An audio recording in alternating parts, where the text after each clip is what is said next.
Если говорить, например, опять же, той же самой цитаты из Корана, мы, говорит Господь миров, тебя, обращаясь к пророку Мухаммаду, не спаслали для миров в качестве божественной милости.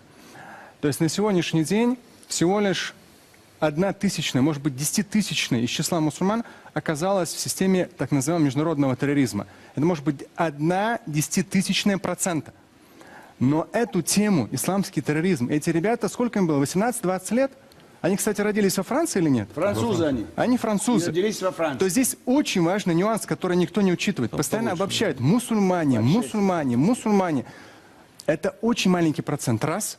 Во-вторых, в большинстве случаев пополняют ряды террористических различного рода группировок, которые, опять же, очень хорошо финансируются, в первую очередь, все-таки Западом, в своих интересах экономических, политических, пополняют молодые. И их ни в мечетях, ни в семьях никогда этому не учили. Посмотрите, 14 с лишним веков ислама.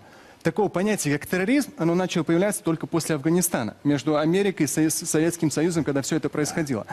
В исламе такого не было. С точки зрения, то есть самое большое оскорбление для мусульман здесь то, что вот эту всю грязь, может быть даже, да, мусульмане 1,5 миллиарда почти отвечают как бы за этот 0,0 там, 0,001% из их числа, но в большинстве своем это люди, которых воспитало сегодняшнее телевидение, французское в том числе, где постоянно говорилось исламский терроризм.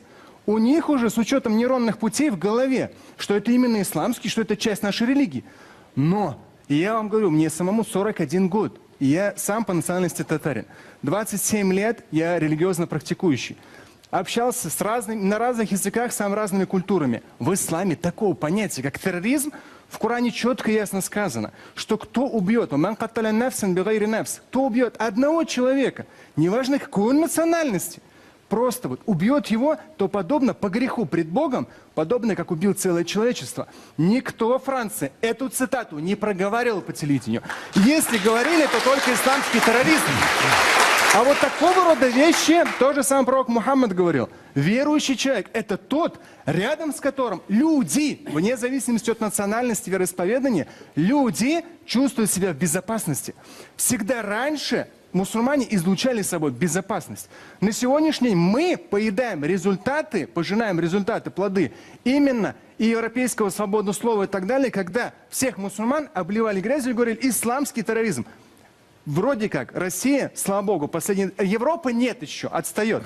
Россия начала разделять последние 3 года. Вот это преступление, а вот это религия. С точки зрения, опять же, подчеркну последнее, религии, то же самое аят в Коране. Больше чем уверен, что во Франции ни разу нигде это не цитировали, чтобы воспитывать своих мусульманских французов. В Коране четко сказано, друг другу помогаете. Бир – это любое благо, благостное деяние. Помогайте друг другу в благостных деяниях и в проявлении набожности пред Богом. Набожность – это трепет, это ты когда поступаешь правильно и хорошо. И вы хорошо сказали, справедливо. Но справедливо не с точки зрения преступлений, а с точки зрения благочестия.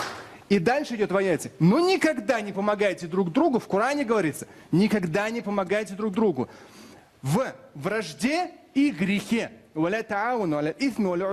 Во вражде и в грехе никогда друг другу не помогайте. Вы это по телевидению в СМИ, наверняка в европейских.